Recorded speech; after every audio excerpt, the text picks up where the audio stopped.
intervalo a zero, acho os pontos críticos, e depois eu vejo em que intervalo ela acrescenta. O que me interessa é saber em que intervalo, em que tempo essa minha produção vai estar crescendo. É isso que interessa. O resto, não. O resto é decrescente, não vou fazer de tudo para que o que ocorra comigo aconteça nessa parte que é crescente.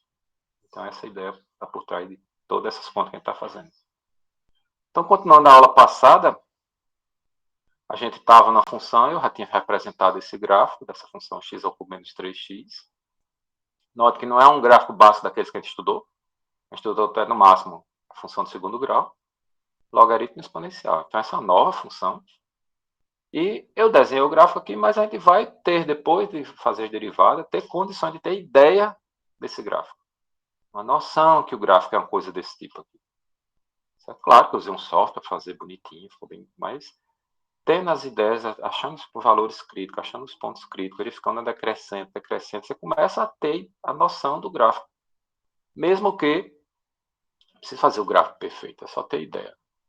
Como a gente fez a da parábola, ela deslocou para a esquerda de tantas unidades, para a direita tantas unidades, subiu, desceu, aplicou o módulo.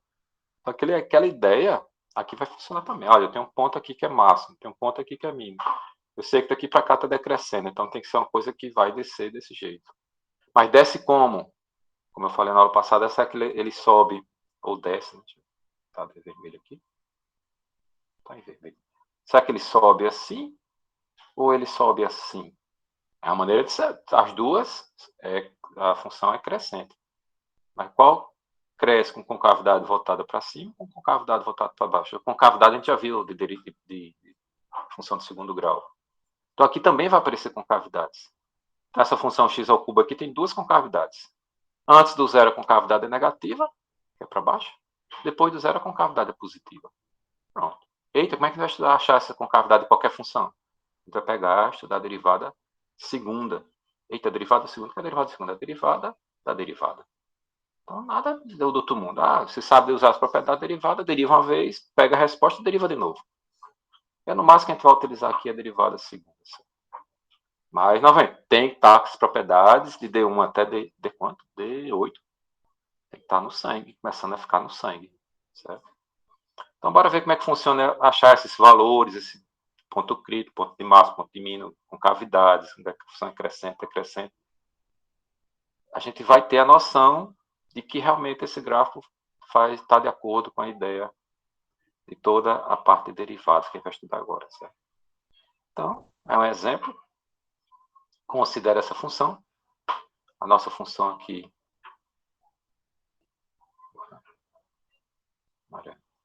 A nossa função é x ao cubo menos 3x. Vamos dizer que eu não saiba fazer o gráfico dessa coisa, não tenho a mínima ideia. Mas a derivada, qual é a derivada dessa função? É calcular a derivada de x ao cubo, que é 3x ao quadrado. Já deve estar no sangue esse tipo de derivada pequenininha assim, simples. Menos a derivada de 3x. A derivada de 3x é 3, então menos 3. Achei a derivada. Beleza. E como é que eu vou achar os pontos críticos dessa brincadeirinha? Nota que eu marquei lá no gráfico os valores críticos eram menos 1 e 1. Né? Eu tenho marcado lá no gráfico que o C1 era menos 1 e o C2 é 1. Como é que eu sei que realmente esses valores fazem parte, é realmente um valor crítico? É só substituir aqui nessa expressão. Ó. Quem é a derivada da função no ponto menos 1? Ou seja, no lugar do x eu vou colocar menos 1. Vai ficar 3 que multiplica menos 1 ao quadrado, que é 1. 3 vezes 1 é 3, 3 menos 3, 0. Então, isso aqui vai ser igual... Opa! Isso aqui vai ser igual a 0. E também tem que testar o outro, né? F' no ponto 1.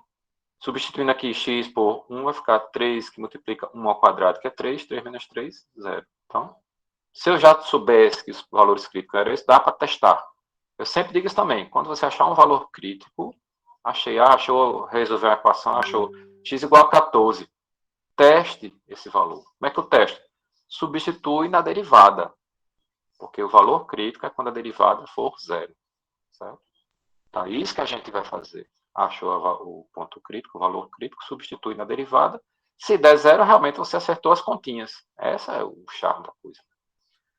E observe que essa função derivada, 3x ao quadrado menos 3, é uma parábola. Parábola com concavidade para cima.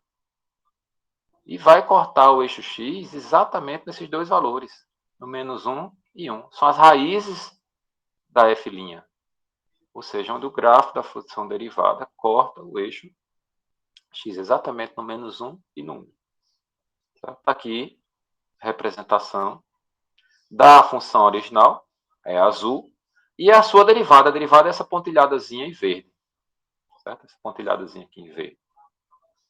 Observe que é uma parábola que corta o eixo x em dois pontos. Então, isso que é a ideia de derivada, de ponto valor crítico, é onde a derivada é zero. Vai lembrar, derivada é uma função. Então, quando a função vai ser zero? Onde ela corta o eixo x. Então, se minha derivada corta o eixo x nesses dois valores, então, nesses dois valores, a derivada é zero. Se a derivada é zero, é um valor crítico. E se é um valor crítico, olhando agora para o gráfico da função azul, para o gráfico da função original, são os pontos onde a derivada tem a função tem a reta tangente paralelo ao eixo x. Então, note que estão bem amarradas essas coisas. As raízes de uma derivada são exatamente os pontos críticos da função original. Certo? Então, note que o que a gente vai fazer é resolver a equação. Que equação? A derivada igual a zero.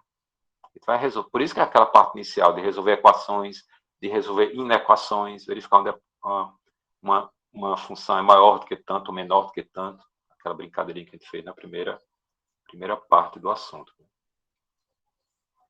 Então, sim, então vou voltar para cá. O gráfico para analisar. Olhe bem, onde é que a parábola, o gráfico da derivada, está acima do eixo x? Ela está acima do x aqui, ó. Está acima do eixo x, depois de C2 e antes de C1. E o que é que acontece com o gráfico? Observe que o gráfico tem azul.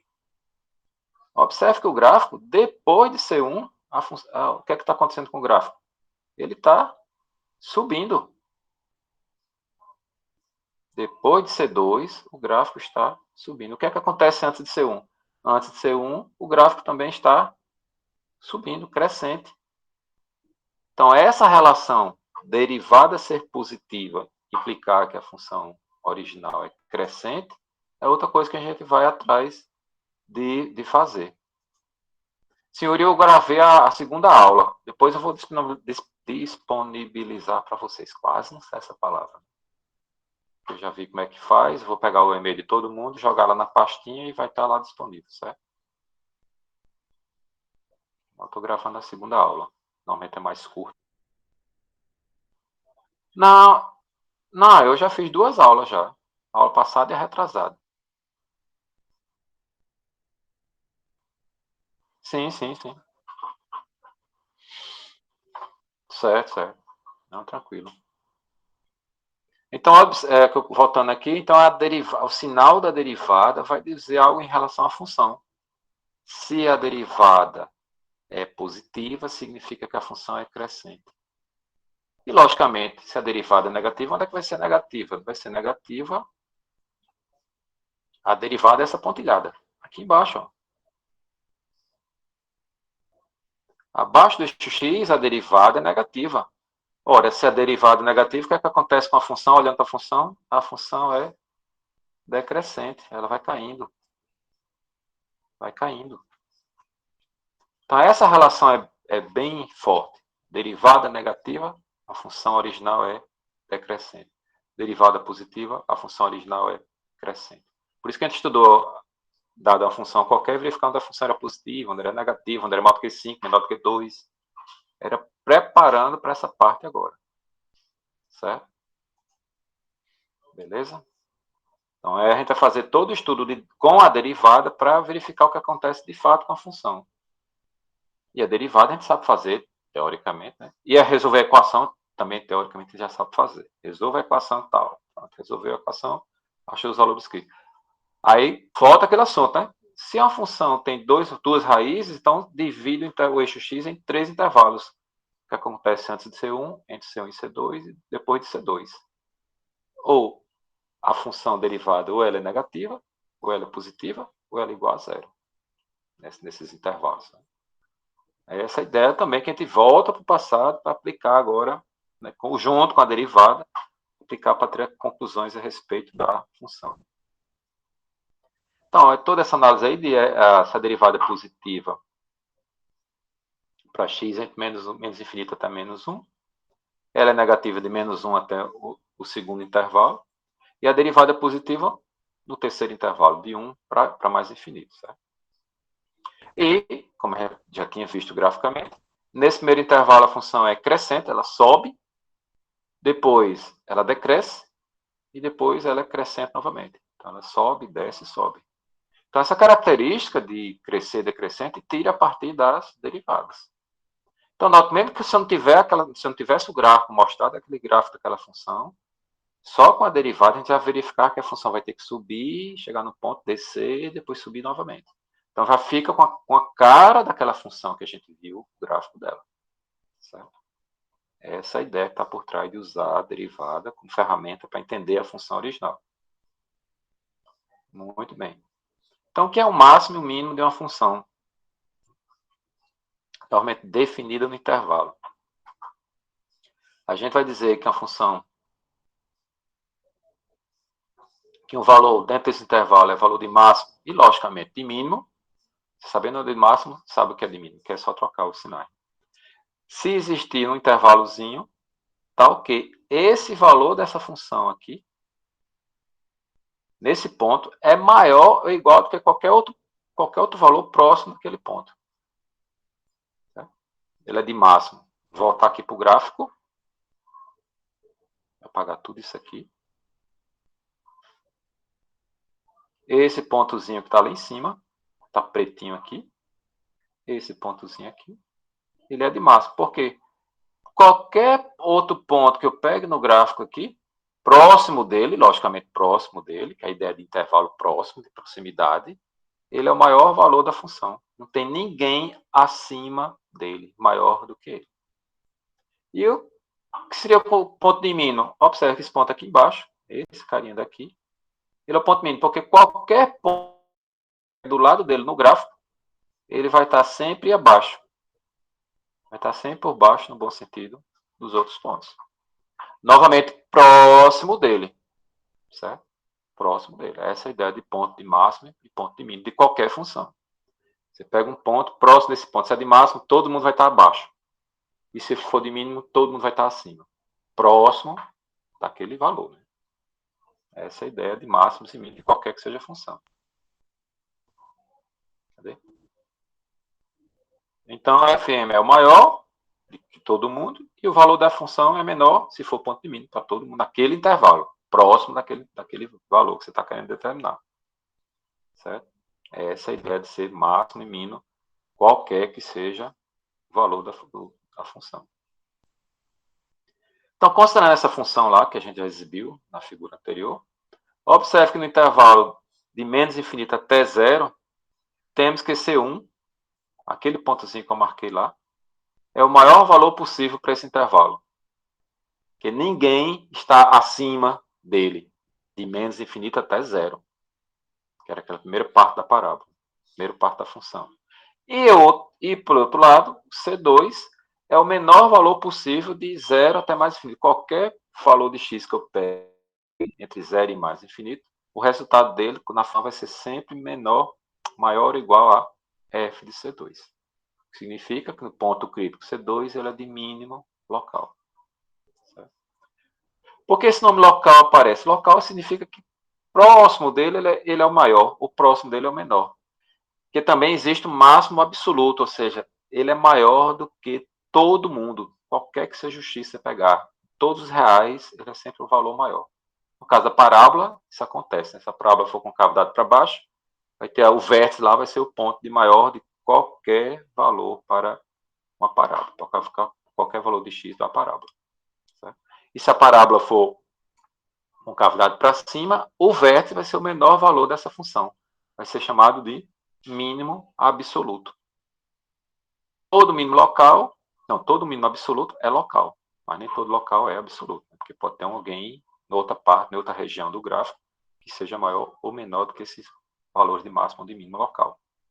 Certo? Então, a gente vai procurar esses pontos para saber, esse cara aqui é máximo, isso aqui é mínimo por causa disso, antes dele era crescente, depois passa a ser decrescente. Então, não vai ter ninguém próximo dele maior do que ele, e no caso de mim, não vai ter ninguém próximo dele menor do que ele. Essa é a ideia de valores máximos e mínimo local. Normalmente, de qualquer função. Tem função que não tem nem máximo nem mínimo locais, em absoluto. No caso de uma reta não tem máximo nem mínimo. Ou ela é sempre crescente ou ela é sempre decrescente. Certo? Essa é a ideia. Função exponencial também ela é sempre crescente. Função logarítmica sempre crescente. Também não vai ter nem máximo local nem de mínimo local. Quem lembra um pouco de funções trigonométricas, seno e cosseno tem máximos e mínimos locais. Infinitos máximos, infinitos mínimos locais. Certo? E que são absolutos também, né? Que vai ser mais um ou menos um. Então, primeiro teorema, que é um teorema, só para lembrar, é um resultado matemático que se prova esse resultado. Você consegue provar.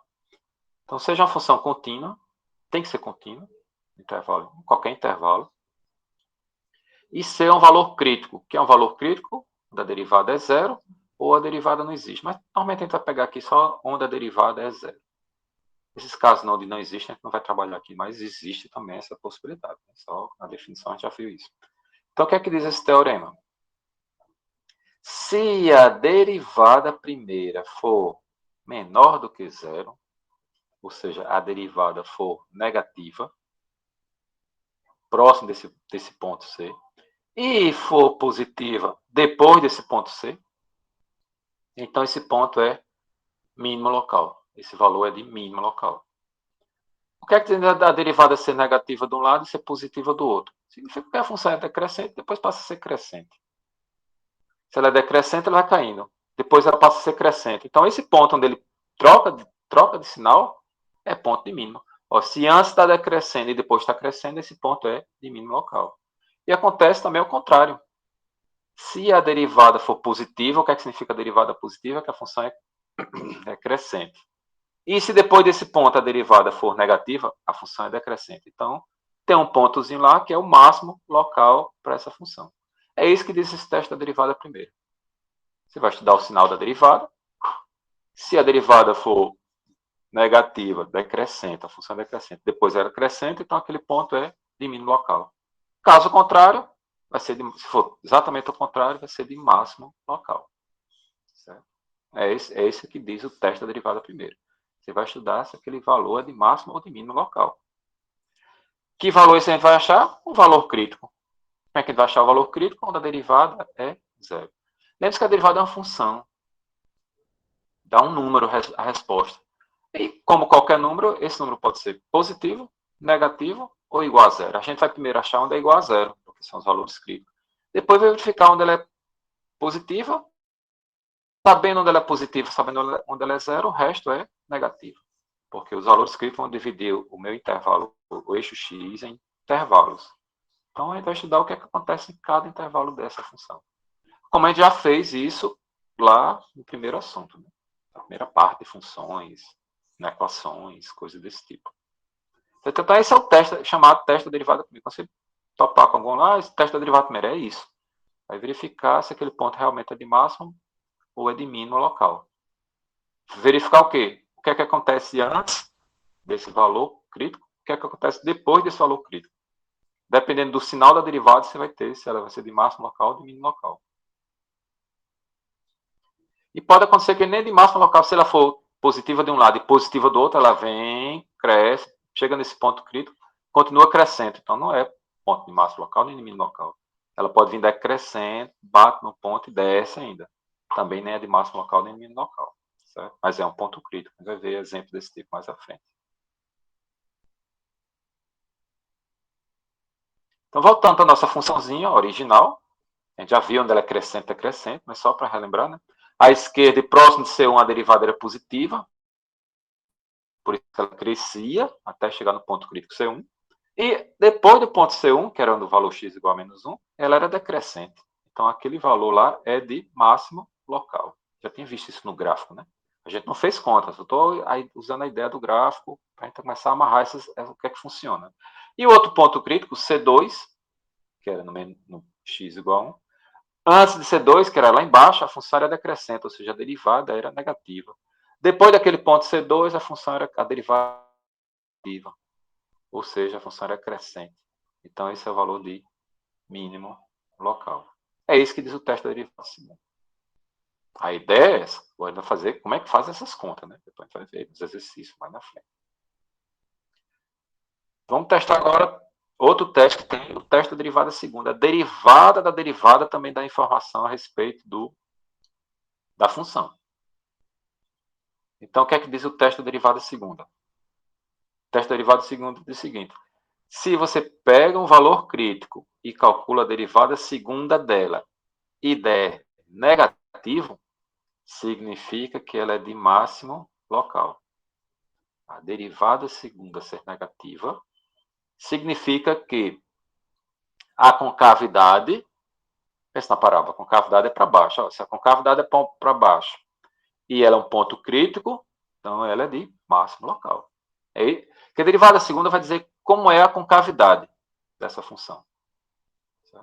Então, logicamente, se a derivada segunda for positiva, o ponto vai ser de mínimo local, que é o contrário. E se a derivada segunda for zero, nada a declarar. Aí, como é que você vai ter que fazer? Fazer análise mais próxima.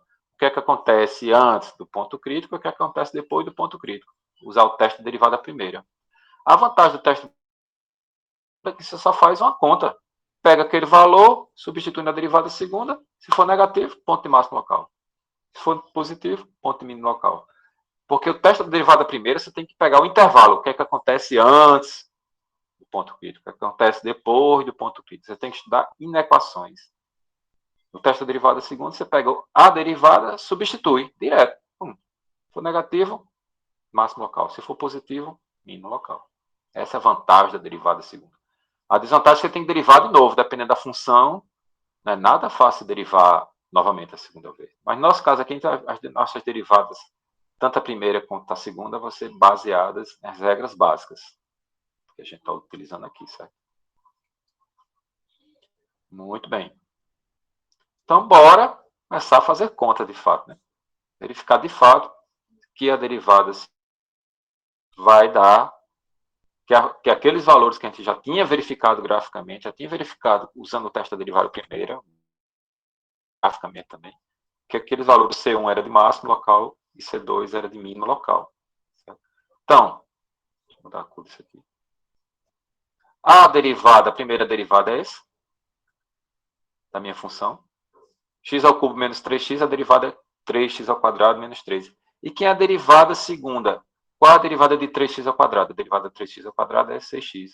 Menos a derivada de uma constante. A derivada de uma constante é zero. Então, a derivada segunda é simplesmente 6x.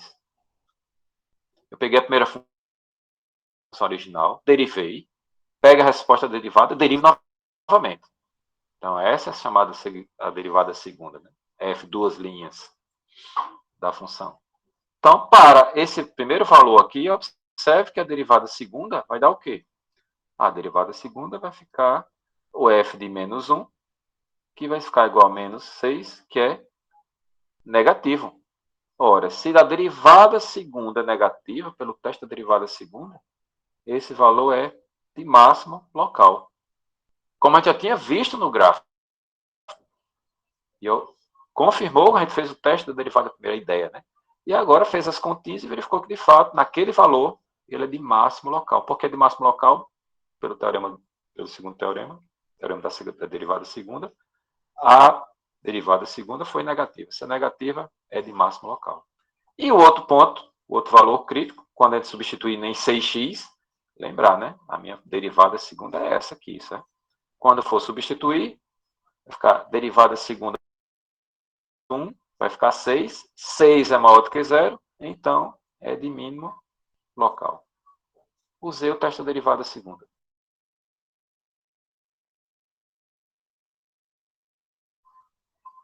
Essa é a ideia de verificar se um ponto de máximo ou de mínimo local, porque 0. isso a gente vai verificar mais à frente, que quando a derivada segunda for menor do que zero, a concavidade é para baixo. A derivada segunda for menor do que zero, a concavidade é para cima. Por isso que é de mínimo local. Então a gente vai saber aquela função, a gente vê o gráfico, mas a gente vai depois ver, antes de zero a concavidade é para baixo. E tem um valor máximo lá. Então, o gráfico tem que ser parecido com aquele que sobe, chega naquele ponto crítico e desce. Depois do zero, ela continua com concavidade voltada para cima. É essa a ideia que a gente vai ter desta função a partir das derivadas. Faz as contas das derivadas, testa os valores e tem uma ideia do gráfico. Certo? Então, bora ver concavidades. Se uma função tem concavidade positiva, e logicamente negativa, ou ao contrário, né? Ou seja, voltada para positiva, susto, ou negativa se for para baixo. Né? Se todas as retas tangentes do intervalo I, exceto no ponto tangência, está abaixo, todo o gráfico está abaixo. Isso significa concavidade negativa e concavidade positiva. Ou está acima todas as retas tangentes, ou está abaixo todas as retas tangentes ao gráfico. Certo? Então, novamente, a gente já viu lá que a concavidade... Deixa eu botar que o gráfico está aqui embaixo, está aqui. Pronto. Nesse gráfico daqui, note que esse gráfico é o mesmo gráfico da função x ao cubo menos 3, a mesma função. Eu só desenhei de vermelho e azul. Vermelho, observe que em vermelho, qualquer reta tangente que eu passo aqui dentro desse gráfico aqui, qualquer um nessa parte vermelha, a reta tangente vai estar acima do gráfico da função f de x. Qualquer reta tangente que eu passo. Por isso que se diz que a concavidade é negativa. Na parte azul, observe que na parte azul, se eu fizer qualquer reta tangente aqui, nessa parte azul, a reta tangente vai estar abaixo do gráfico. Se toda e qualquer reta tangente que eu passo nessa região azul aqui, a reta tangente vai estar abaixo do gráfico. Então, a gente vai, nesse caso, dizer que a concavidade é positiva. Então, olhe bem, a nossa função vai ter concavidade negativa até chegar no zero, e depois do zero, concavidade positiva. Então, essa informação, quem vai dizer essa informação é a derivada segunda. Então, a derivada segunda vai dizer as concavidades. Olha, concavidade positiva, concavidade negativa. Derivada primeira vai dizer como ela é crescente e como ela é decrescente. Essa é a ideia. E os valores críticos quando a derivada é igual a zero. É essa que a gente vai achar. Acha os valores críticos, depois estuda. Antes desse valor aqui, a função é crescente. Mas é crescente como? Com concavidade voltada para cima ou com concavidade voltada para baixo? E aí, como é que a gente faz esse estudo? Com a derivada segunda. Então, a gente vai usar as duas informações das duas derivadas para ter uma noção de comportamento dessa função. Certo? Por isso que eu digo, o comportamento dessa função ao longo do tempo. Né? Você ela vai sempre crescente, vai sempre decrescente, ela cresce desse jeito, ela vai diminuindo a velocidade de crescimento, porque a derivada, você vai ver, dá para estudar isso também, o sinal dela. Ela vai tender a ficar mais constante. Certo? Então, toda essa informação é tirando a derivada primeira e derivada segunda. Derivada primeira diz onde ela é crescente, decrescente, ou seja, crescente, derivada positiva, decrescente, derivada negativa. Derivada igual a zero, valor crítico. As três possibilidades. Derivada segunda diz o quê? Se for zero, aquele ponto crítico vai ser de máximo. Certo? Ou se a derivada segunda for positiva, aquele ponto crítico vai ser de mínimo. Se for negativa, concavidade para baixo, aquele ponto crítico vai ser de máximo. É essa a ideia que a gente vai usar as duas informações. No final das contas, ou a concavidade é para baixo, ou a concavidade é para cima. Logicamente que reta não tem concavidade, né? Que ela é uma reta. Estiradinha da Silva. Professor, não entendi não. Oi. Não entendi por que a concavidade é até zero. Porque quando ela chega no ponto máximo, ali no ponto C1, Sim, ela não começa a certo. decrescer? Sim, decrescer. Mas ela podia decrescer assim, ó. Com concavidade para cima. Certo? Ela decresce Ah, com tá, concavidade. entendi. Entendeu? Ela podia decrescer assim. Entendi. Agora a lógica eu entendi. Entendeu? Como aqui, depois do zero, ela podia decrescer assim, ó. Sim, sim. Entendeu? Aí isso aí seria. Aí o que é que. Seria a derivada segunda, seria diferente. Aí nesse caso, como é que é? É a tangente que tem que dar como? As retas tangentes tem que estar, se for a reta tangente estiver acima do gráfico, concavidade negativa. Se as retas tangentes estiver abaixo do gráfico, a concavidade é positiva. Acima do gráfico, só fala. Deixa eu ver se eu consigo entender aqui. Acima. Deixa eu apagar isso aqui. Ah, Veja essa entendi. retinha, Entendi. essa retinha daqui. Entendi. É a reta tangente. Observe que essa reta tangente está abaixo do gráfico. Sim, sim, sim. Então, é Qualquer isso que eu reta tava tangente que você vendo. fizer qualquer reta tangente que você fizer desse lado de cá, Não a reta vai entendi. estar abaixo do gráfico da função azul. Ah, tá, Fx. entendi. E do outro lado, qualquer reta tangente que você passa nesse gráfico vermelho, nessa parte vermelha, o gráfico da reta vai estar acima do gráfico da função f de Ah, x. Certo? agora Nesse fechou a intervalo. ideia. Fechou? E Fechou. eu quero enfatizar esse detalhe, certo? Se eu tiver um ponto aqui, ela pode crescer assim, com cavidade negativa. Mas, deixa eu botar de azul aqui, ela pode crescer assim, com cavidade positiva. Então, cresce. Tanto esse vermelhinho quanto esse azul que eu desenhei agora, eles são crescentes. Só que cresce de maneira diferente. Um E o cresce com ponto zero? concavidade negativa. No ponto zero, não tem concavidade. O teste da derivada segunda falha. Você lembra que tem um teste quando a derivada é igual a zero? A derivada segunda. A gente vai ver isso aí. Porque é exatamente um valor chamado de ponto de inflexão, de troca de concavidade. A função tem concavidade negativa. Nesse ponto, troca de concavidade. Concavidade é positiva. Porque nesse ponto aí a derivada segunda nesse ponto é zero. E o que é que diz o teste da derivada segunda? Se a derivada segunda for zero, o teste é inconclusivo. Possa ser que ele seja positivo, a concavidade, possa ser que ele seja negativo, concavidade, e possa ser que seja uma coisa desse tipo aqui. Nem é negativo, nem é positivo. É chamado de ponto de inflexão. Certo? Porque o Entendi. teste falha. O teste da derivada segunda falha. Nesse ponto, a derivada é zero. A derivada segunda. O teste falha. Certo? Você não pode garantir nada.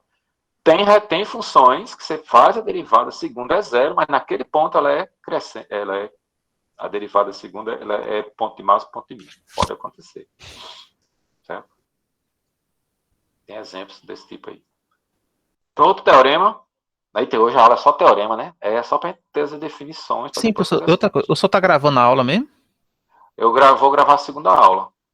O senhor tá colocando aonde? Eu vou disponibilizar depois. Eu já peguei as duas, já criei uma pastinha, Mate 2021, algo desse tipo assim. Depois eu vou pegar o e-mail de todos vocês e colocar lá para vocês poderem acessar. Ah, beleza. Beleza? Então, o que é que diz esse teorema? A derivada segunda.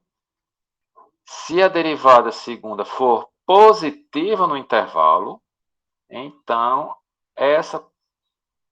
nesse intervalo onde a derivada segunda é positiva, possui concavidade positiva. Certo? E se for negativa, concavidade negativa. Essa ideia que ocorre mudança de concavidades.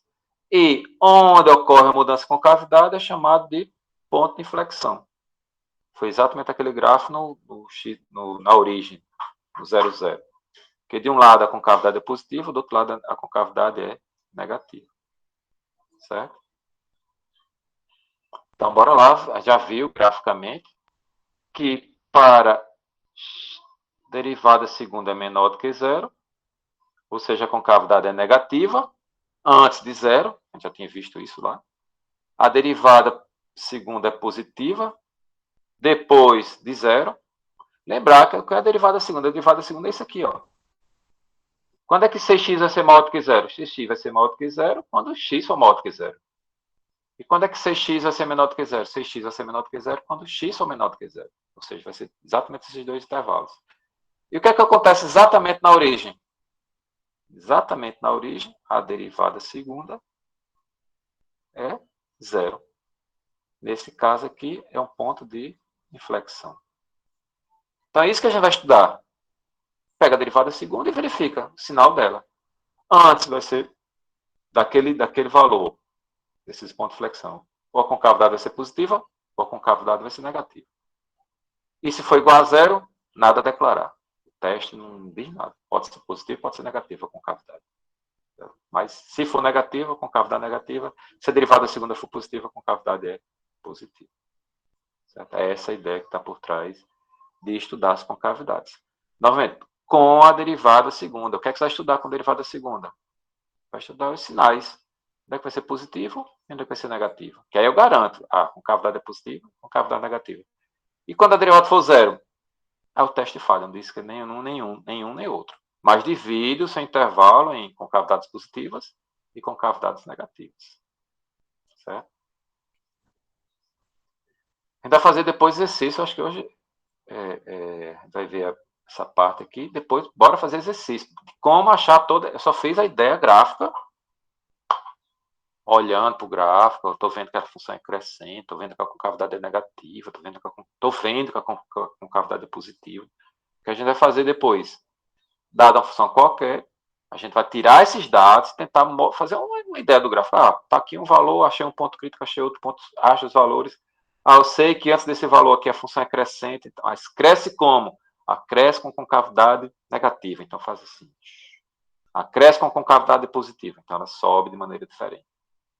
Faz a ideia do gráfico todo, a ideia, aquela mesma ideia de sempre. Sala de aula eu faço do jeito que eu faço aqui, eu faço na sala de aula. Só a ideia do gráfico. Para ter noção, o que é que acontece com o gráfico quando está nessa região. Ela cresce desse jeito, com concavidade positiva. Vai atingir o máximo nesse intervalo, porque está dentro onde a derivada segunda é positiva. Vai atingir lá o máximo, ou vai atingir o mínimo.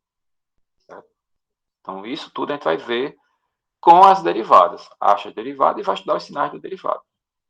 Então, um exemplozinho, sempre coloca esse exemplozinho aqui.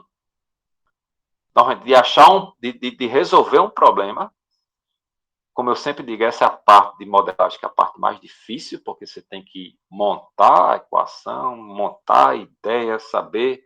Depois que achar a função, aí a derivada é a parte fácil, resolver a equação é a parte fácil. Então, qual é a ideia daqui?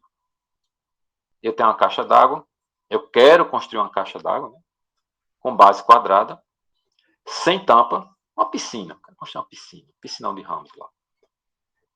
Mas o seguinte, qual é o meu limite? Eu tenho 48 metros quadrados de revestimento cerâmico. Sei lá, alguém ganhou uma rifa na igreja, aí, tinha lá 48 metros quadrados. Poxa, eu vou fazer uma piscina para mim. O material já achei, revestimento já tinha. Pronto. A pergunta é, quais as dimensões dessa caixa d'água para ter o maior volume possível de água? Certo? O que é que está amarrado aqui? A quantidade. Eu só tenho 48 metros quadrados de cerâmica. Minha cerâmicazinha. Se eu juntar todas elas, botar no chão, eu vou ter 48 metros quadrados.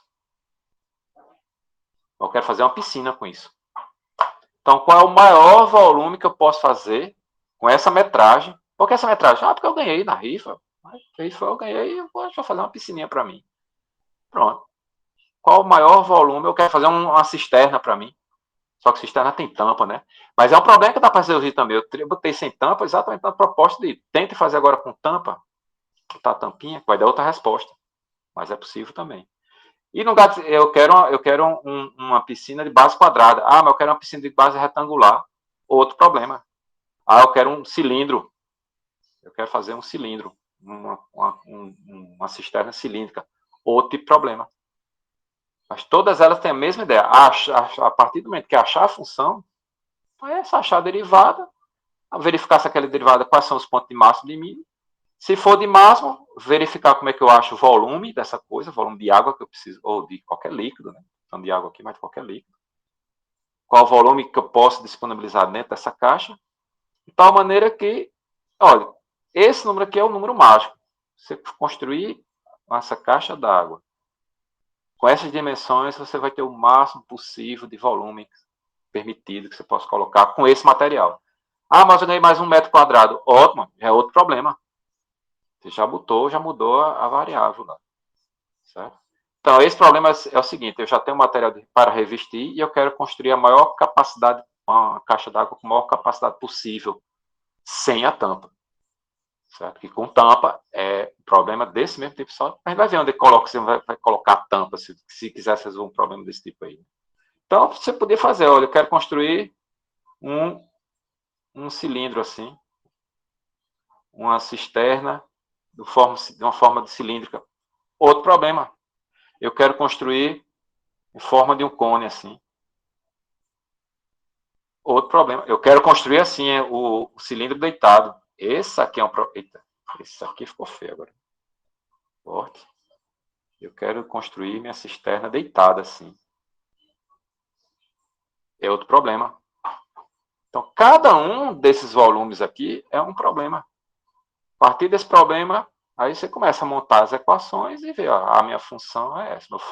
Qual que eu estou querendo mostrar aqui? Com essa quantidade, qual é o meu volume máximo? Qual o volume máximo que eu posso fazer com essa quantidade de revestimento? Esse é o problema. Chega, ó, eu ganhei na rifa, 48 metros quadrados, quero vender na cabeça, quero fazer uma cisterna para mim, eu quero fazer um tanquezinho para tomar banho com as crianças, pronto. Qual o maior volume de água que eu posso guardar com essa metragem? Essa é a ideia, certo? Então, bora lá ver qual seria, tá aí, o desenho bem bonitinho, né? Paralelepípedozinho, bonitinho, esquema, sem a tampa, não tem a parte de cima, tá aí, de base quadrada, qual a área disponível que eu tenho, de revestir, 48 metros quadrados. Aí o que, é que você faz? Coloca variáveis aqui. Eu botei x para ser a base. Lembre-se que minha basezinha embaixo é quadrada. Pensa numa caixa de papelão quadrada. Por que quadrada? Porque eu defini assim que eu queria quadrada. Podia ser retangular, poderia ser. Então, eu teria x e y e mais esse h, com 3 variáveis. Também dá para ser feito. Então, já defini aqui. Observe que essa base aqui dá para calcular. Qual é a área dessa base daqui, né? Essa base aqui de baixo dá para calcular x vezes x. Certo? Então, está aqui. A base medindo x vezes x. E a altura, eu chamei de h. Normalmente se chama de h, a altura, em qualquer problema de matemática, aparece h como altura. Então, olha bem. Está aí a ideia. A área total disponível do material é 42. A base média é quadrada, por isso que eu chamei de x vezes x, porque é quadrado. Como é que mede uma área? Você mede um comprimento vezes o outro comprimento. Como é quadrado, x igual a x, x ao quadrado. E a altura eu chamei de h. Está feita a ideia é essa. E eu quero saber o volume máximo. Qual o volume máximo que eu posso colocar aqui dentro dessa caixa d'água com essas características? Pronto, o problema é esse. Qual o volume máximo que eu posso colocar? 1 litro só, 2 litros, 5 litros, 10 mil litros, 20 mil litros? Bora ver como é que a gente faz esse problema daqui. Então, bora lá. A área da base. A área da base, x vezes x, que dá x ao quadrado. Opa, é para pintar. X vezes x é x ao quadrado. Então, a área da base está aí, x vezes x. E se a base fosse retangular, seria x vezes y. Vamos voltar para aqui, né? Se eu quisesse achar, tá de agora de roxo, essa área dessa parede aqui, essa parede do lado aqui, qual seria a área dessa parede? A área dessa paredezinha aí vai ser a base, x, vezes a altura, x vezes h. A h é a altura dessa minha caixa aí. Então, quantas paredes eu tenho? Eu tenho 4 paredes e mais a base. Certo? Eu tenho a parede da frente, a parede lá de trás, a parede de um lado, a parede do lado esquerdo e do lado direito. São 4 paredes. E cada parede tem área. Por que eu estou amarrando a área? Porque eu tenho uma quantidade máxima de revestimento disponível. Posso ficar inventando, eu quero botar uma área aqui de 50 quilômetros. Não posso, porque só tem 48 metros quadrados de revestimento. Então, observe que essa minha área que eu pintei de roxo aí, ela aparece 4 vezes, porque é a área da parede do lado esquerdo, do lado direito, da frente e lá de trás. E tem a área da base, que é diferente, que é x vezes x, porque a base é quadrada, foi dado o problema. Certo? Então, bora lá, voltar para cá. Então, a área das... Opa, volte.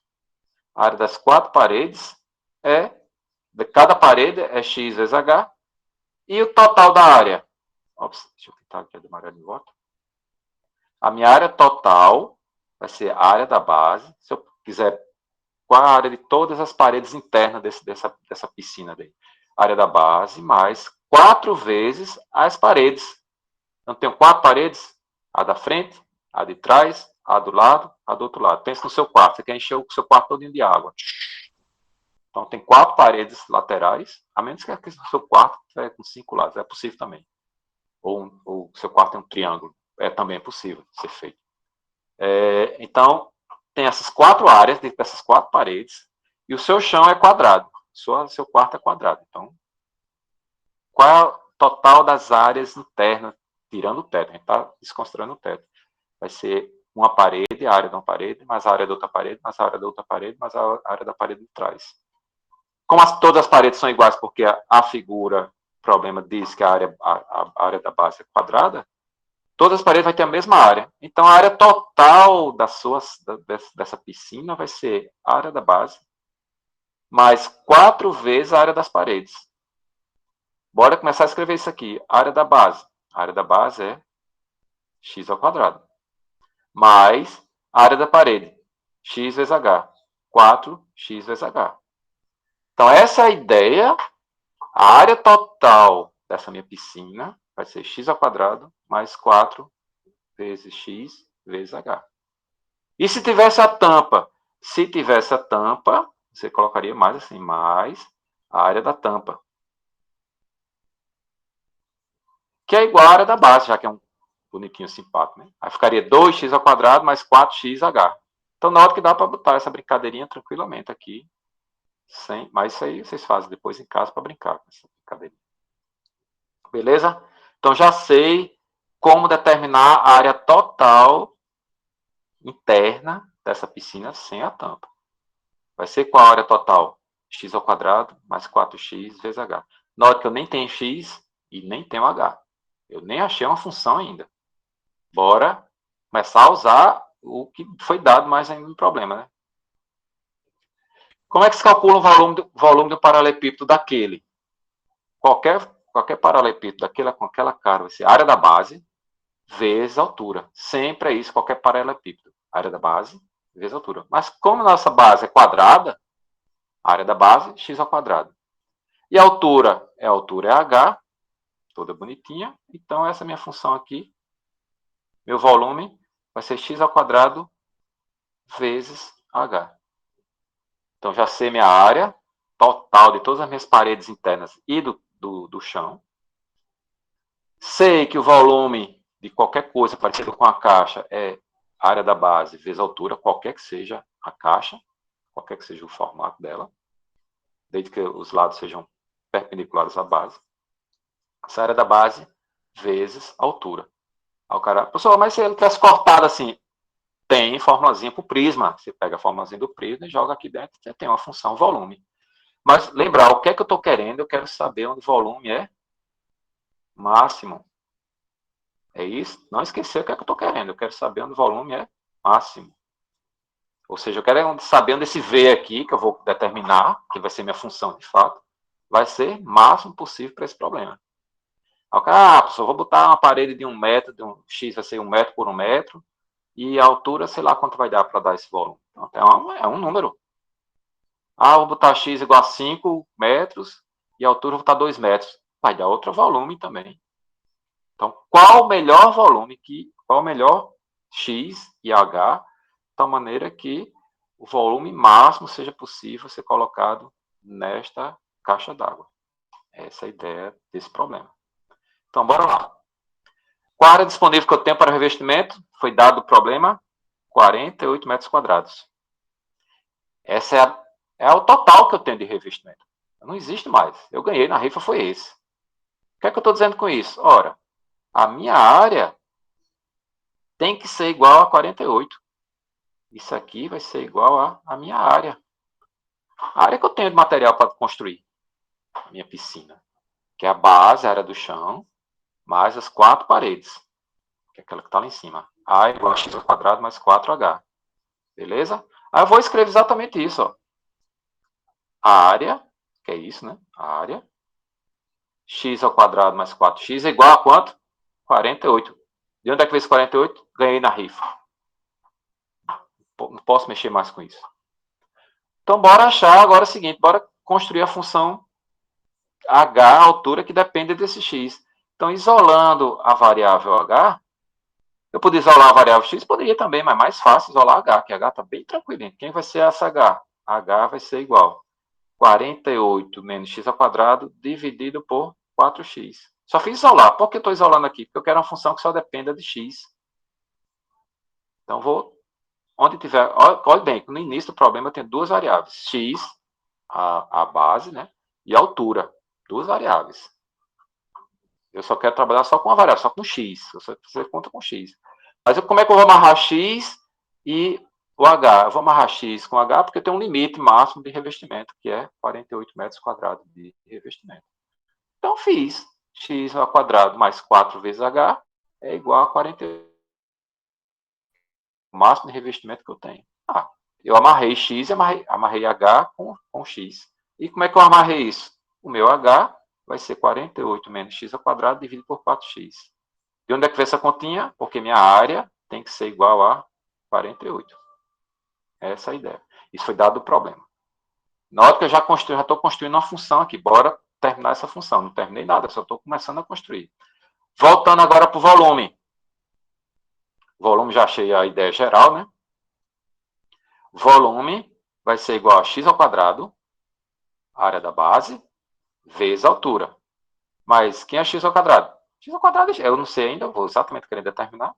Vai ser x ao quadrado, vezes a altura. Mas quem é h? Olha bem que eu acabei de determinar h aqui. Eu fiz uma relação h e x. Qual é o valor de h? 48 menos x ao quadrado dividido por 4x. Então, isso aqui vezes 48 menos x ao quadrado dividido por 4x. Certo? Isso vai ser igual, organizando essa brincadeirinha toda aqui embaixo. Vai ser igual a quem? X ao quadrado, que multiplica 48x ao quadrado, dividido por 4x, eu fui multiplicar. De novo, respirando. Isso aqui é a base, né? A área da base. Opa. Volta aqui. A área da base. E esse aqui é a altura. A área da base vezes a altura dá volume. Pronto, eu já achei uma expressão para o meu volume. Só depende de x. Então, isso aqui vai ser igual a... Simplificando aqui, que eu posso... Note que eu tenho aqui x ao quadrado e aqui eu tenho x. Eu cortei esse x com esse aqui. Ficou x que multiplica 48x dividido por 4. Achei minha expressão. Que expressão é essa? Essa expressão vai ser exatamente o volume de x. Qualquer que seja o valor que eu coloco para x, vai dar um volume. Pronto. Então, qual é o melhor volume? Qual é o valor de x que vai dar o volume máximo dessa brincadeirinha? Certo? Observe direitinho que essa função é a função do terceiro grau. X que multiplica, vai ficar 48x menos x ao cubo, dividido por 4. Vai ser uma função do terceiro grau. Que é muito parecida com aquele exemplo que eu botei lá. Então, pronto, eu já achei minha função volume. Acabou esse problema? Não. Agora que eu achei a função volume, vou atrás de determinar os valores de máximo e mínimo dessa função. Então, reescrevendo a função. Reescrevendo a função. Vai ser 1/4 de 48x menos x ao cubo. Achei minha função volume. Bonitinha, simpática. Uma função bem simples. Sabe derivada? Sei, derivada isso é tranquilo. A constante, 1/4 fica para fora. Derivada de 48x eu sei fazer, que é 48. Derivada de x ao cubo eu também sei fazer, que é 3x ao quadrado. Então, eu sei fazer derivada dessa coisa toda, desse volume. E o que é que eu quero? Lembrar novamente, eu tenho que enfatizar isso, que eu quero o volume máximo. Eu quero o volume máximo. Eu quero saber dessa função, onde é que vai ser o volume máximo para essa brincadeirinha toda, que vai encher o máximo possível. Então, construir a função. Depois ainda fazer as contas, mas construir o gráfico. O que é que significa esse valor desse gráfico? volume. Volume da sua piscina. Certo? Volume da sua piscina. Que depende de X. Quem é X? Tamanho do comprimento da sua base. X vezes X dá a área da base. Ora, observe o seguinte. Quando X é zero, o seu volume vai ser zero. Não tem nada de volume. E observe que é o seguinte. X negativo não faz sentido. Você vai construir uma piscina com base menos 3 por menos 3. Não faz sentido medidas negativas.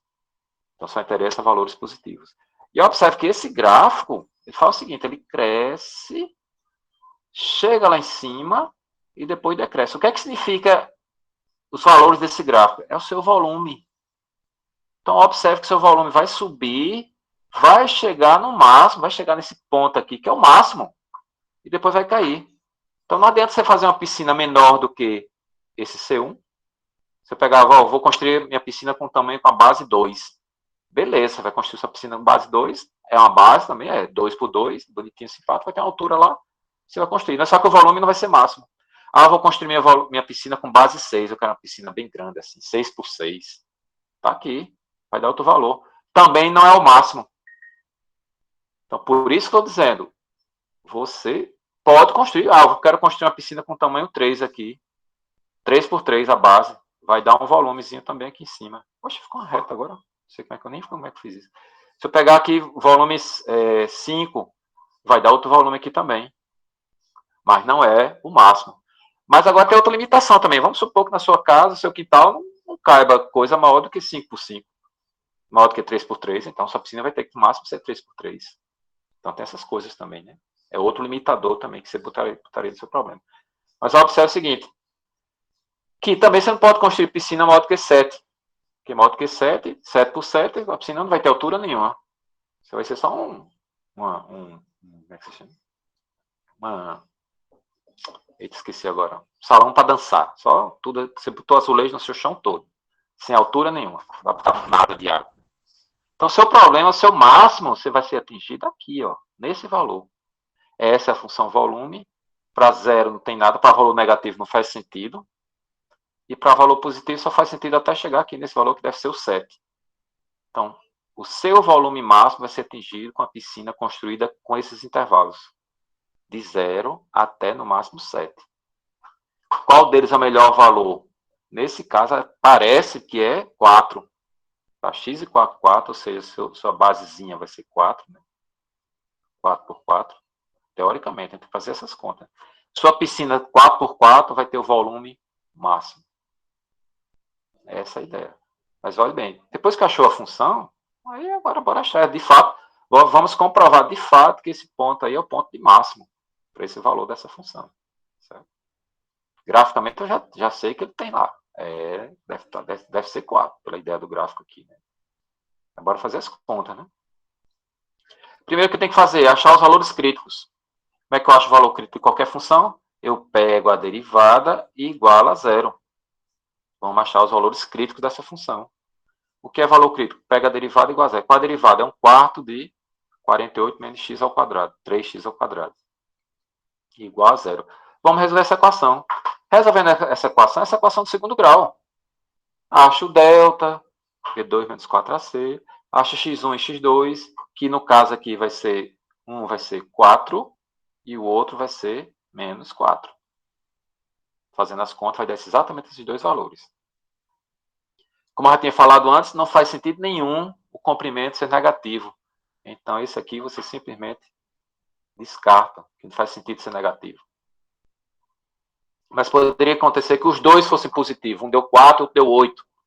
Opa, eu tenho que analisar os dois.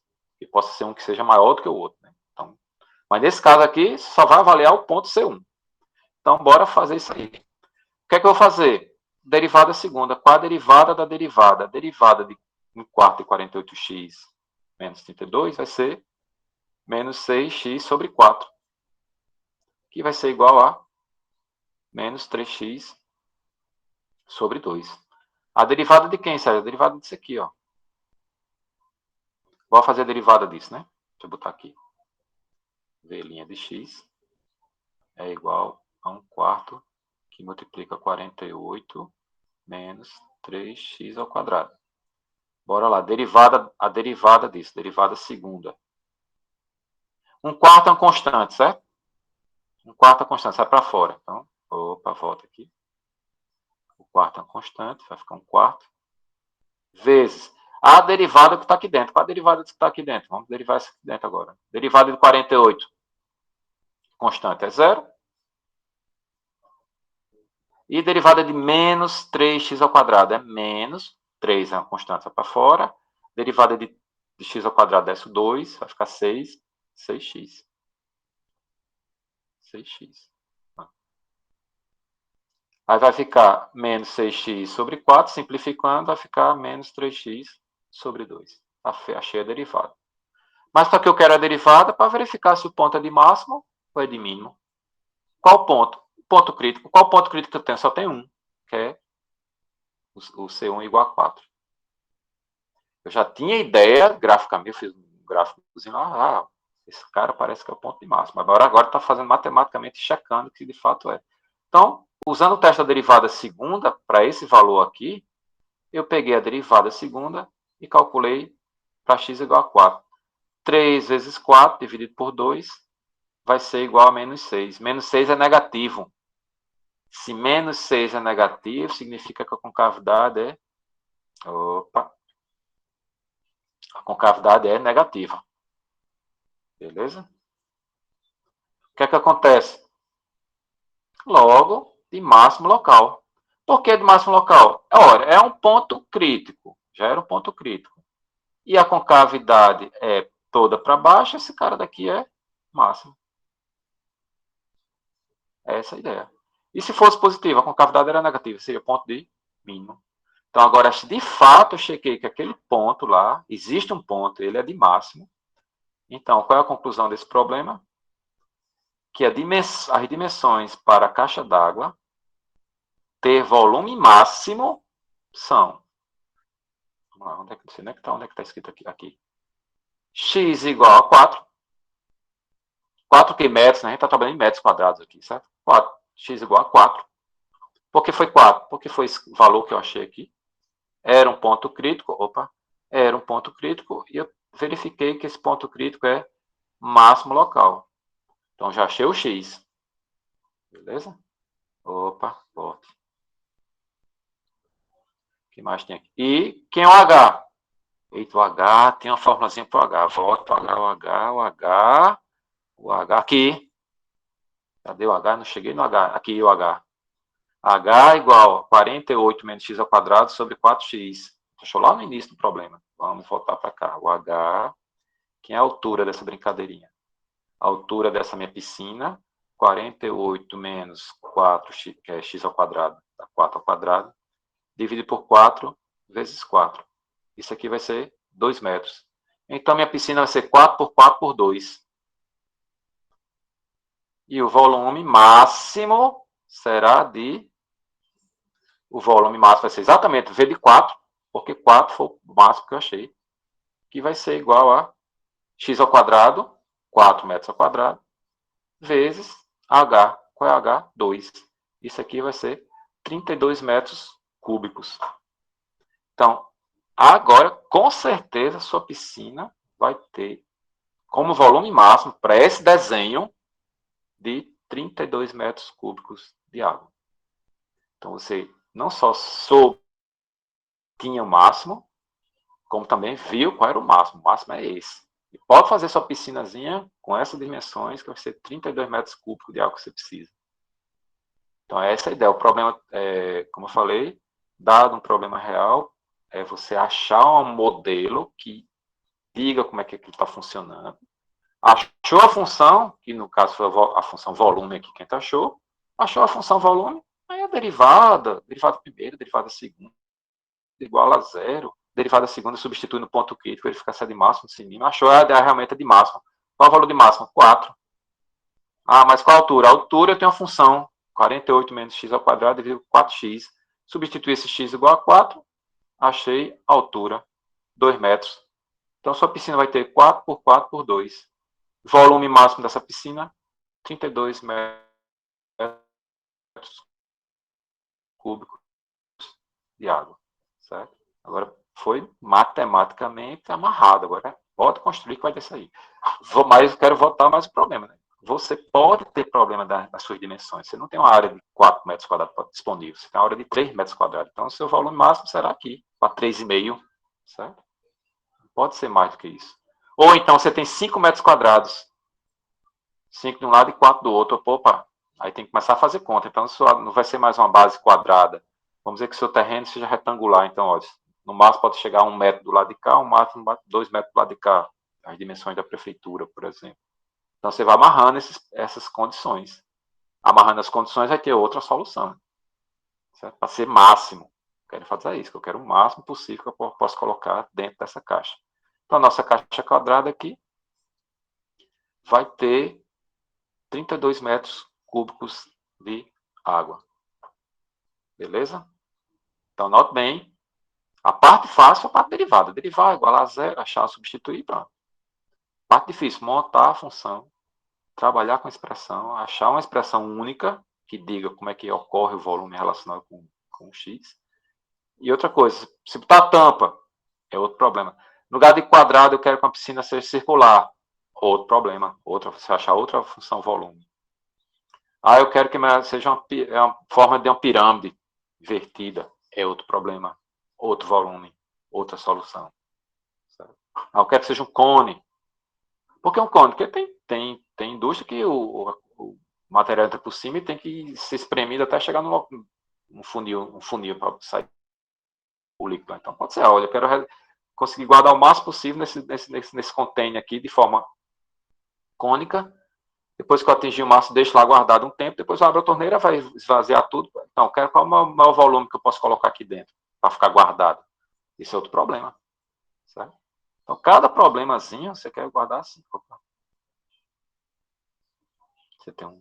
Você quer guardar um volume para ele ficar lá de repouso durante tantos dias, para depois abrir a torneirinha aqui. Depois descer, depois de um dia de... Agora, qual o volume que você vai colocar? Eu quero o volume máximo possível que eu posso colocar aqui dentro. Aí você faz as continhas. É outro problema que vai ter também solução. Aqui, claro, vai ter a altura também, a altura. E aqui vai ter o raio dessa brincadeirinha. O raio. Raio vezes altura. Acha o volume do cone e faz volume igual a não sei o que, acha a derivada, a deriva igual a zero, acha o ponto crítico, aquela coisa toda. Vai achar bonitinho o valor do X, volume máximo possível para colocar dentro dessa coluna em forma de cone, né? Coluna de água, coluna de produtos, lá o que você quer. E assim vai, qualquer coisa. O grande problema é você modelar, achar um modelo, modelou, achou a função, está feito. Derivada, primeira, derivada segunda, acha os pontos máximo, mínimo, está feita a brincadeirinha. E, de fato, comprovado. Esse valor é o de máximo possível para essa função. Certo? Nas condições ideais que a gente colocou aqui. Né? Aí você pode ter pensado também em cerca, eu quero... Aliás, pode ser o contrário também, olha, eu quero botar um volume de 50 metros cúbicos de água. Qual seria o tamanho da minha caixa ideal? Pronto, é outro problema, é o inverso. Você já tem o volume que você quer e quer saber o tamanho, a dimensão que você quer dessa caixa também. Você já tem um volume que quer achar o X e o H. Também dá para ser feito. Certo? Tudo isso dá para ser feito desde que sente, começa a montar, montou, achou a função, aí a derivada. Derivada primeira, derivada segunda, acha os pontos de máximo e mínimo. Descarta os valores que não podem, porque não existe valor negativo para medida, né? Mas já vi livro assim, menos 5 metros. Significa que é 5 metros no sentido oposto que você está medindo. Aí faz sentido pensar assim, né? Mas não existe. Esse negócio, minha caneta aqui mede menos 20 centímetros. Não existe isso. Medidas é sempre maior ou igual a zero. Certo? Beleza? E outra aplicação, para terminar esse assunto, vamos considerar agora N de T, o número de indivíduos, animal, vegetal, qualquer coisa desse vírus, né? Então, a população de tempo. A variação da população entre dois instantes, entre o instante T0 e o T0 mais H, olha aquela brincadeirinha de A mais H aparecendo aqui, né? De novo, H positivo, Ou seja, o coeficiente de Newton que a gente está trabalhando, né, de fato. A taxa média de crescimento durante esse período de T0 até T0 mais H é a taxa média. E o que é taxa média? É você calcular o valor da expressão em T0 mais H, menos dividido por H. O que é isso aqui? O coeficiente de Newton, que a gente já estudou aqui. Então, o coeficiente de Newton é uma taxa média de crescimento ou de decrescimento, sabe? Então, essa taxa média é determinada quando ΔT se aproximar de zero. Ou seja, quando o meu H se aproxima de zero. O que é que a gente vai fazer aqui? O H se aproximar de zero. O que é isso aqui? Derivada. Então, taxa de crescimento é a derivada, é o limite dessa brincadeirinha. E o que é isso aqui? É exatamente a derivada da função no ponto T0. Comecei a cronometrar agora. Tá, T0 igual a 2 segundos. Então, daqui a tanto tempo eu vejo.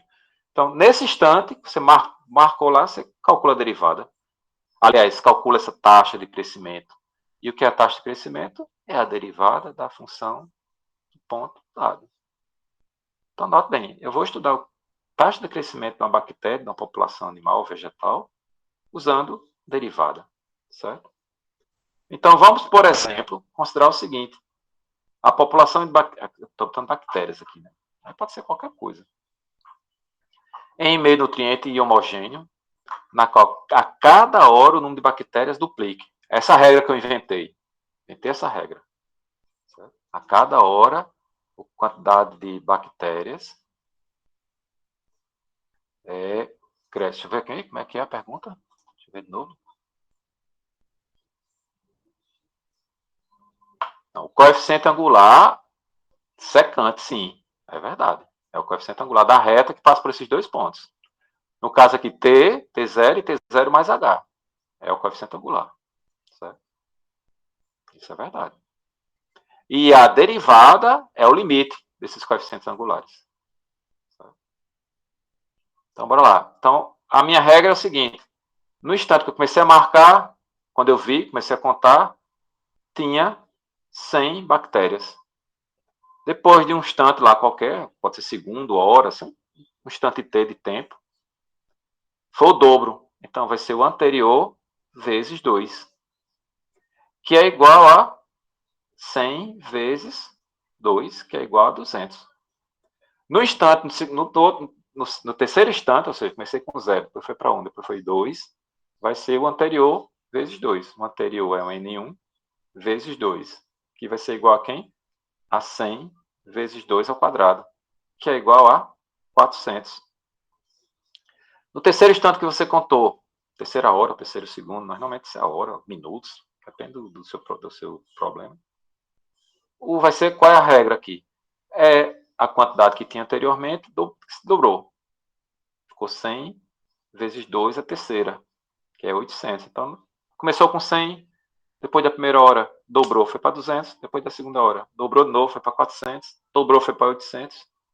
E, genericamente vai ser o tempo, o número de bactérias no tempo anterior, menos 1, vezes 2, que nada mais vai ser, a regra geral vai ser 100, que multiplica 2 elevado a t. Observe que aqui foi 100 vezes 2 elevado a 1, aqui foi 100 vezes 2 elevado a 2, aqui foi 100 vezes 2 elevado a 3, e em geral vai ser 100 vezes 2 elevado a t. Achei uma expressão geral para esse crescimento dessa bactéria aí. Achei uma expressão que vai dizer como ela cresce, qualquer que seja o tempo, a partir daquele instante que você começou a contar, né? Comecei agora, tinha 100 bactérias, contei. Aí você fez uma modelagem e verificou que a cada hora ele cresce o dobro, cresce o dobro, cresce o dobro. Então você tem uma expressão. Então a sua expressão vai ser essa daqui. A quantidade de bactérias no instante t qualquer vai ser 100 vezes 2 elevado a t, onde t horas, por exemplo. Muito bem. Então, como é a taxa de crescimento dessa população de bactérias no instante t? É derivada. Derivada de 100 vezes 2 elevado a t. Aí vem as propriedades. 100 é uma constante, passa para fora. 2 elevado a t é elevado a t ln de 2. A gente já fez essa brincadeirinha lá quando foi falado de função exponencial. Por que eu transformei em exponencial? Porque função derivada exponencial, sei, a derivada exponencial é a própria exponencial. Então, isso aqui vai ser igual a 100, que multiplica logaritmo de 2 vezes exponencial de t elevado a 2, de e elevado a t ln de 2, na substituição, que é aproximadamente 0,69 vezes 2 elevado a t, porque eu fiz substituir novamente, que é 69 vezes 2 elevado a t. É bem arredondado aqui, né? Porque 69 é um bocado de vírgula depois, um bocado de números depois da vírgula. Logo, após 4 horas, a taxa de crescimento é a derivada do ponto 4, que é 69 vezes 2 a quarta, que é 1104. Ou seja, a população cresce a uma taxa de 1104 bactérias por hora. Pronto, você viu com essa regra que você achou, olha, a população está crescendo a uma taxa de 1004 bactérias por hora. Essa é a ideia de utilizar. Oi?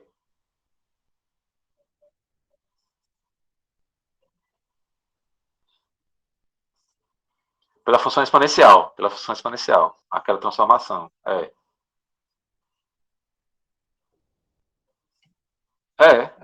Se fosse 2 elevado a 3, fosse 3 elevado a t, isso aqui faria e elevado a t, ln de 3. Certo? Qualquer que seja a base, b elevado a t, vai ser e elevado a t, ln de b. É a propriedade de exponencial que foi falado lá no início, que a gente trabalhou com isso. Então, olha bem, eu achei uma regra para o crescimento de bactérias e consigo, com as derivadas, dizer, olha, a taxa de crescimento da bactéria depois de 4 horas é... E se depois de 5 horas? Você faz, substitui n de t, n' de 5, vai dar 69 vezes 2 elevado à quinta. Aí você vai ter a taxa de crescimento após 5 horas. E assim você vai tendo a taxa de crescimento a qualquer quantidade de horas. Certo? Então, montei a função, verifiquei que a taxa de crescimento é a derivada, certo? Basicamente a derivada. E, tendo a derivada, usei as propriedades básicas, derivei, achei a expressão da derivada, e depois, qualquer tempo igual a 10 agora. 69 vezes 2 elevado a 10. Então, a taxa de crescimento após 10 horas é dia, e faz as continhas, vai dar o número de taxa de crescimento depois de X horas. Certo? Professor, Oi. esse 69, ele é da onde? Ele foi É o ln resultado... de 2. Ah, beleza. ln de 2 dá 0,69 vezes 100 dá 69. ln de 2 esse número aí, 0,69 e lá, um bocado de trocinhos para lá. Mas arredondei aqui só para ficar mais simples, né?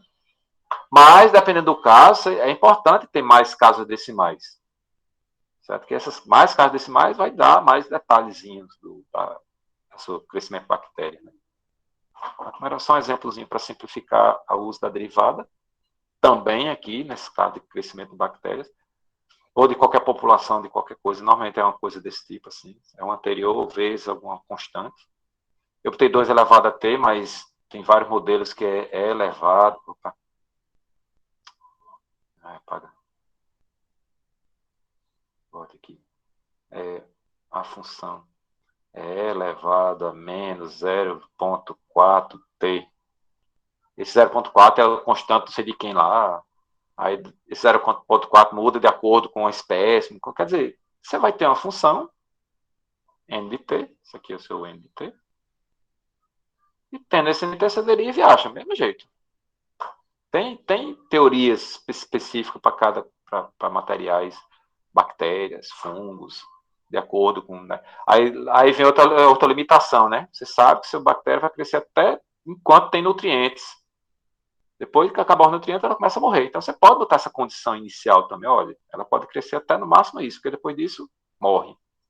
É outra condição que você pode colocar nessa brincadeirinha. Ou já dizer, olha, como ela está crescendo, eu sei que ela vai atingir o máximo onde? Quando encher tudo. Quando encher tudo, você, o volume, a quantidade de massa de bactéria pode acontecer aqui é tanto. Em que tempo vai acontecer isso? Você pode calcular também. Você tendo a derivada, você pode fazer várias perguntas e ter várias respostas. Sabe? Se eu sei que eu estou limitado num determinado depósito de material, de fungo, de bactéria limitado, e eu sei que a quantidade máxima de bactérias que pode ter tanto é 10 milhões, então dá, você sabendo a taxa de crescimento, dá para saber, olha, quando ela vai atingir o máximo possível aqui dentro. Aí você faz as contas e acha o T máximo possível para aquele volume. Pronto. É outra maneira de calcular também o máximo de bactérias que pode colocar dentro, que ela vai crescer até, pode calcular o tempo, quanto tempo ela vai gastar até chegar no máximo, é outra possibilidade também. Então, você vai botar um produto no mercado, quer vender e não pode ter mais do que tantos milhões de bactérias por... Tem umas contas lá que eu nunca entendi. Bactérias por milímetro, sei lá como é, mililitros. Aí faz as contas, ó. Depois daquilo lá, não adianta. O produto já está imprestável para consumo humano, coisa desse tipo. Então dá para se calcular também. Novamente, tem que ter os dados na mão para construir a função. Depois de construir a função, está feito com derivada simples, normalmente. Certo? Então aqui, de fato, o assunto acaba aqui. Então a gente vai fazer só o exercício daqui para frente. Certo? Chegou na página 122. Então, isso que eu tenho que fazer era derivadas, propriedades básicas tem que estar no sangue já. E resolver problema desse tipo, quando vocês toparem com um problema desse tipo, é achar a função. Depois que achou a função, a parte derivada, normalmente eu digo assim, a derivada é a parte mais fácil de fazer. Difícil é você achar a função. Difícil é você montar a expressão. Essa é a parte de dificuldade do problema em si, né? Deixa eu só pegar um negócio aqui. Deixa eu só achar aqui o modelo que eu fiz aqui. Só um instante.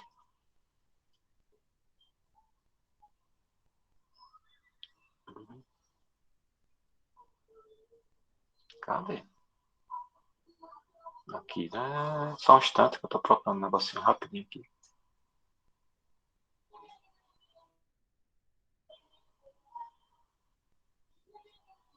Cadê vocês?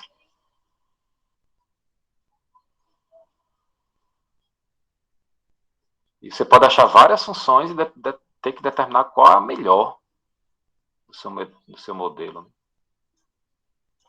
Deixa eu botar esse negócio para cá para subir aqui na mão. Porque no mouse está meio estranho. Aqui. Achei a brincadeirinha. Então, vou compartilhar aqui com vocês um negocinho. Uma janela.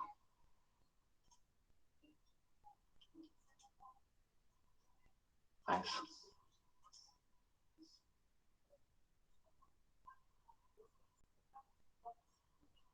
Só um instante. Sim, a prova é dia 24, né?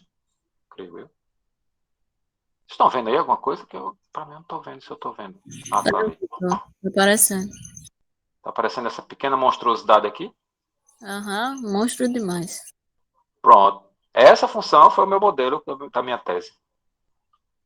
Com 3 variáveis, x, t e v. Aparece t, aparece c de x. Olha o que é c de x aqui. Uma função que tem raiz quadrada embaixo. Né? Tem esse número estranhíssimo aqui em cima. Tem essa função, a função f, que é a função erro. Pronto. E g é outra função aqui. Pronto. Isso é o meu modelo para resolver um problema que eu estava tentando descobrir. Então, o modelo ficou isso aí. Matematicamente, estatisticamente, todo bonitinho. Aí, com esse modelo, deixa eu pegar aqui, botar um pouquinho. Tá aí.